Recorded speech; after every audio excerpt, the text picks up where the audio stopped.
Hey everyone, and welcome. Today, we are cracking open a book that, honestly, changed the way millions of people thought about relationships. John Gray's Men Are From Mars, Women Are From Venus.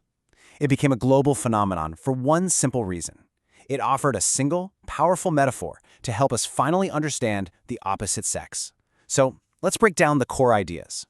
So everything, and I mean everything, in this book is built on this one simple sentence. Gray wants us to kind of go with him on this thought experiment. Just imagine that men and women are so fundamentally different, it's like they're from two totally different planets. This isn't just a catchy title, you guys. It is the absolute foundation for his entire theory. All right, first up, the myth of Mars and Venus. See, before we can even get into the nitty-gritty advice, you have to understand the origin story he creates. It's this foundational myth that really sets the stage for every single conflict and every solution that comes later in the book. The story he tells goes a little something like this. Ages ago, the men on Mars were looking through their telescopes and they saw the women on Venus, and they were instantly fascinated. So they did what Martians do, they invented spaceships and flew over there. The Venetians welcomed them with open arms, and they all lived in this beautiful harmony, really celebrating how different they were. Eventually, they decided, hey, let's go to Earth together. But when they landed, something strange happened. They all got amnesia. They totally forgot they came from different planets, and with that, they forgot that they had completely different ways of being. And that right there, that's the whole ballgame. According to this book, our modern relationship problems don't come from a lack of love. Oh no. They come from this planetary amnesia. We get frustrated and we fight because we expect our partners to think, feel, and act just like we do, completely forgetting they were basically programmed on another world. Okay, so Section 2 is all about speaking different languages. And this planetary amnesia, as he calls it, crashes right into our biggest problem area, communication. Because, when you're from a different planet, you literally speak a different language. And this is where so many of the classic misunderstandings start.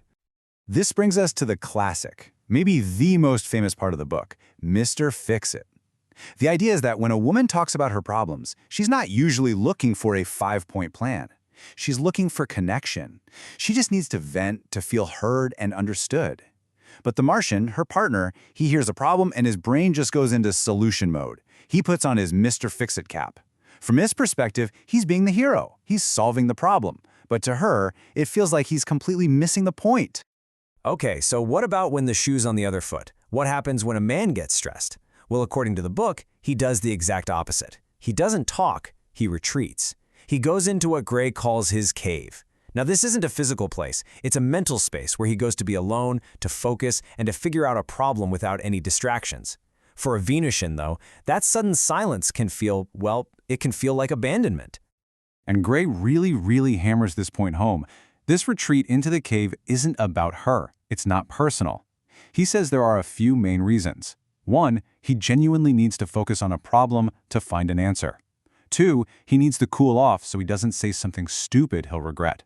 Or 3, sometimes he just needs to pull back to feel like his own person again, to reclaim that sense of independence.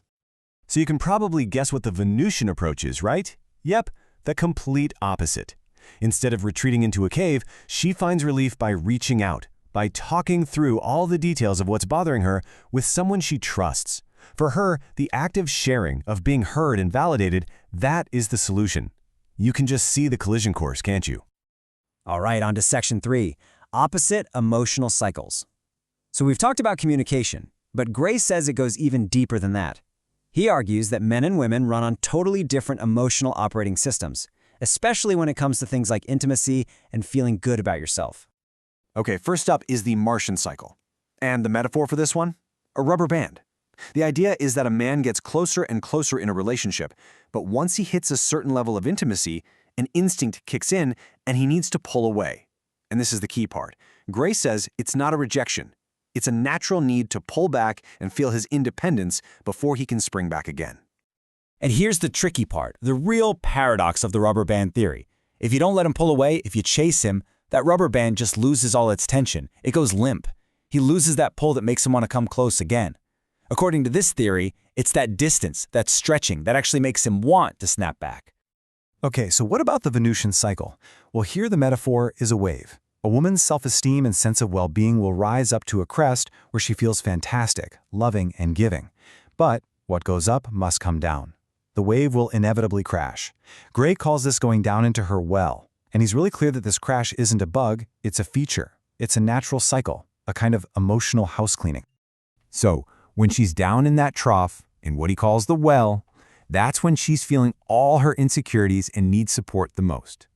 This is her time to be filled back up with caring, understanding, and reassurance.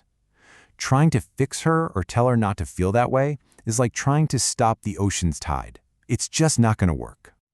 So, our final section, the secret to harmony. Okay, so we've got Martians in caves and Venusians riding waves. How on earth are these two supposed to find any harmony? Well, the book argues that the secret isn't in changing who you are, but in remembering you're from different worlds and learning to give love in the language your partner actually understands. So according to the book, this is the fundamental mistake we all make in relationships. We give the kind of love that we want to receive. So a woman might give a lot of unsolicited support and nurturing because that's what would make her feel loved. A man might give her space to solve her problem alone because that's what he would want. It's like they're both sending these amazing love packages, but to the wrong planet. And here's where it all clicks together. The book says these needs are reciprocal. They feed into each other. For example, when she feels cared for, it becomes so much easier for her to trust him. When she feels truly understood, it's easier for her to accept him for who he is without trying to change him. You see how it works? Fulfilling your partner's primary need makes it way easier for them to fulfill yours. Okay, so this all leads to some super practical, almost script-like advice for how to ask a Martian for support. First, be brief, get to the point. Second, be direct, no hinting, just state what you need. And third, and this one's a little subtle but important, use would you instead of could you. Why? Because could you might sound like you're questioning his ability to do it, whereas would you is a clear, direct request for him to take action. And there you have it, a whirlwind tour of Mars and Venus. For decades, this framework helped millions of people feel seen and understood in their relationships. But that brings us to the big question we have to ask today. The book was written in 1992. In a world where our understanding of gender is so much more nuanced and fluid, how do these very distinct, very binary ideas of Mars and Venus hold up? Is this a timeless guide to love, or a fascinating cultural time capsule? Definitely something to think about. Thanks so much for joining me.